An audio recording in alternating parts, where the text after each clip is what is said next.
Halo, assalamualaikum warahmatullahi wabarakatuh. Di sini saya akan membahas materi kedua, yaitu teori promedika, reaksi asam basa, prinsip asap, reaksi redoks, pelarutan bukan air.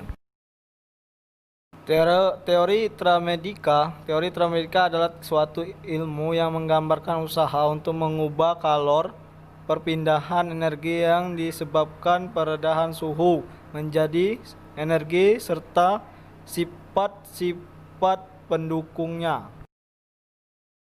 Baiklah, di sini sistem tramedika ada tiga, yaitu tramedika. Tramedika adalah kajian tentang kalor panasi yang berpindah. Yang kedua, konsep dasar dalam tramedika. Tramedika dasar atas tramedika adalah pembagian dunia menjadi sistem dibatasi oleh kenyataan atau ideal yang dari batasan.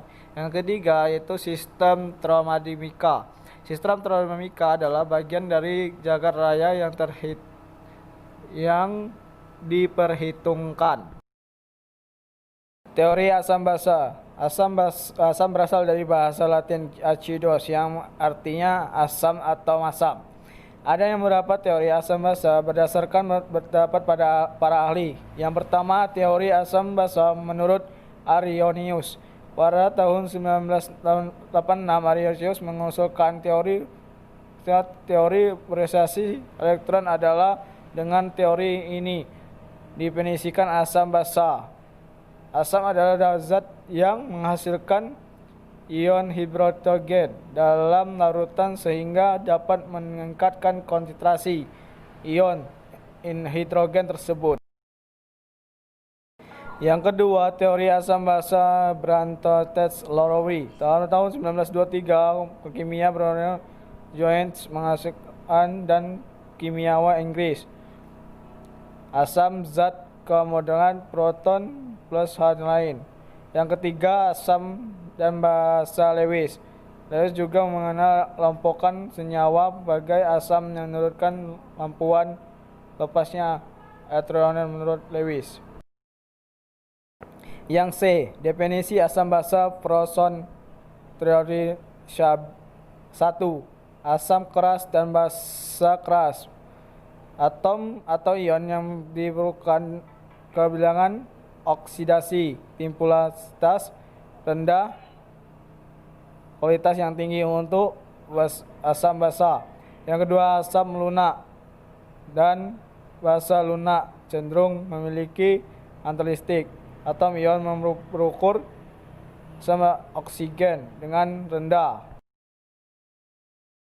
Di definisi Auschwitz ini telah mengucap semua definisi yang telah ada sebelumnya. Konsep redoks kodidasi sebagai kasus khusus dalam reaksi asam basa. Pelarut non-aqueous media. Yang pertama, klasifikasi pelarut berbagai menjadi pelarut aqueous adalah pelarut yang dapat melarutkan asam dan basa. Yang kedua, kategori larut non-air adalah pelarut fluoratik. Pelarut fluoratik adalah pelarut yang dapat melepaskan H+ dalam air. Contohnya H2SO4. B. Pelarut aprotik. Pelarut aprotik adalah pelarut yang dalam air tidak dapat melepaskan ion H+. Selanjutnya, teori domain. Seperti teori hidrasi, yaitu adalah 1. Teori domain elektron. Teori domain elektron adalah menyempurnakan dari teori Presby. Domain elektron artinya kedudukan suatu elektron atau daerah keberadaan elektron dapat ditentukan dengan jumlah domain sebagai berikut. Yang pertama yaitu antar domain elektron ada atom pusat saling tolak menolak sehingga pengaturan dan semakin rupa sehingga tolakan menjadi minimum. Yang kedua, rutan kekuatan tolakan dari domain elektron. Yang ketiga itu bentuk molekul hanya ditentukan oleh pasangan elektron ikatan yaitu PEI. Bentuk molekul senyawa non-valen ditentukan oleh susunan ruang pasangan elektron di sekitar atom pusat.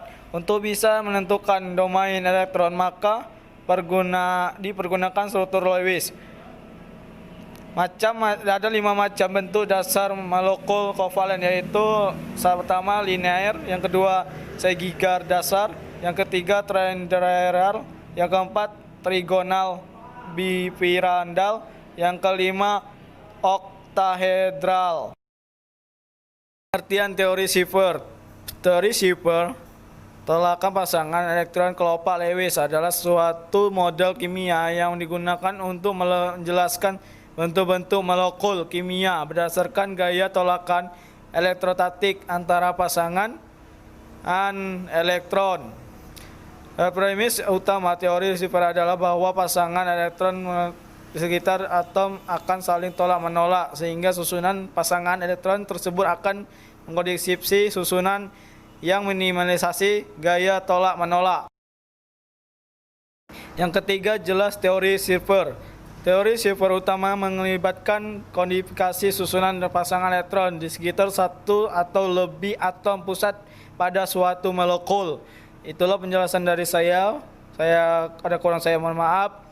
Saya akhiri, bila taufiq wal hidayah. Wassalamualaikum warahmatullahi wabarakatuh.